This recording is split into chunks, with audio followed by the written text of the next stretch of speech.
महाभारत का महासमर सामने है और अर्जुन शोक में डूबा हुआ है। शोक इस बात की, अगर ये युद्ध हुआ तो इस युद्ध में सारे रथी महारथी मारे जाएंगे।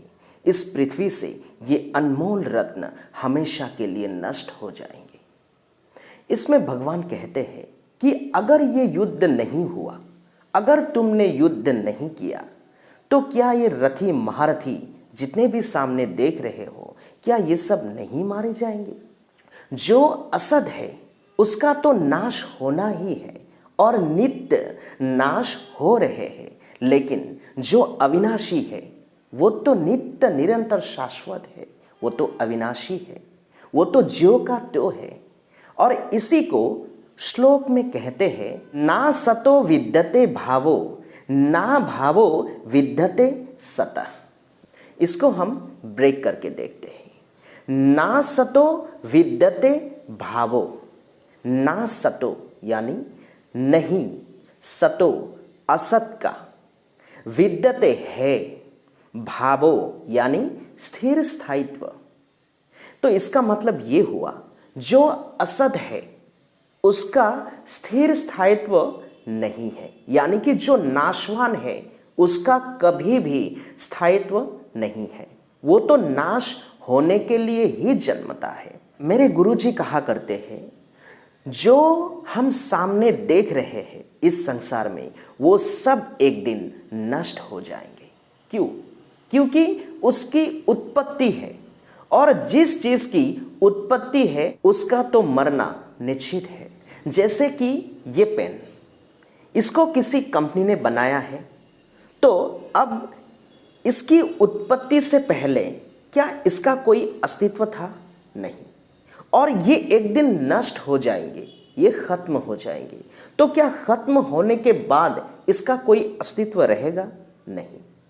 इसका मतलब ये हुआ, जिसकी उत्पत्ति है उसका तो नाश होना, ये बात सुनिश्चित है, उसका तो नाश होना ही है। लेकिन जो अविनाशी है, शाश्वत है, वो कभी नष्ट नहीं हो सकता। और इसी को आगे कहते हैं, ना भावो विद्यते सतः। ना भावो यानी ना कभी नहीं, भावो अभाव या परिवर्तन, विद्यते है सतः शाश्वत का। जो शाश्वत है वो अविनाशी है, उसका कभी भी नाश नहीं हो सकता, वो ज्यों का त्यों रहता है। ये शरीर नाशवान है, लेकिन हमारी आत्मा अविनाशी है, ये नित्य निरंतर रहने वाली सत्ता है। और इसी को भगवान आगे के श्लोक में बिल्कुल स्पष्ट रूप से कहते हैं कि अविनाशी तु तद्विद्धि येन सर्वमिदं ततम् विनाशम वयसास्य न कच्छित कर्तुमर्हति। यानी अविनाशी तु तद्विद्धि येन सर्वमिदं ततम्, जो सारे शरीर में व्याप्त है। सारे शरीर में कौन व्याप्त है? हमारी आत्मा। जो सारे शरीर में व्याप्त है उसे तुम अविनाशी समझो। और आगे कहते हैं, विनाशम वयसास्य न कच्छित कर्तुमर्हति। यानी उस अव्यय आत्मा को नष्ट करने में कोई भी समर्थ नहीं है, यानी वो अविनाशी है। अब इसी अविनाशी भाव को मैंने इस कविता में उतारने के लिए कोशिश किया, क्योंकि हमारी जो भावना है, हमारी जो फीलिंग है, वो भी अविनाशी है। सुनिएगा जरूर। इतनी ताकत तो मौत में भी नहीं है, इतनी ताकत तो मौत में भी नहीं है जो तुमको मुझसे जुदा कर दे। इतनी ताकत तो मौत में भी नहीं है जो तुमको मुझसे जुदा कर दे। ये इश्क अजन्मा है, शाश्वत है, पुरातन है।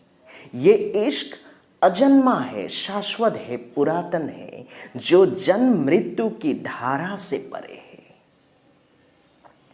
जन्म बदलते रहेंगे, योनियां बदलती रहेगी, जन्म बदलते रहेंगे, योनियां बदलती रहेगी, पर ये कहानी इश्क की चलती ही रहेगी।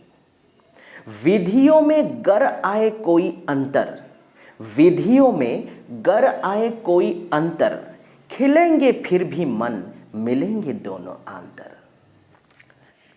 ताकत इतनी है इसमें जो आग में भी ना जले, ताकत इतनी है इसमें जो आग में भी ना जले, ना जल में भीगे ना पवन में सूखे।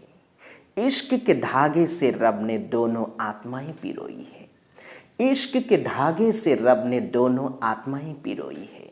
इस धागे से भला आत्माएं कैसे छूटे, कैसे छूटे। इतनी ताकत तो मौत में भी नहीं है जो तुमको मुझसे जुदा कर दे, जुदा कर दे। Thank you so much.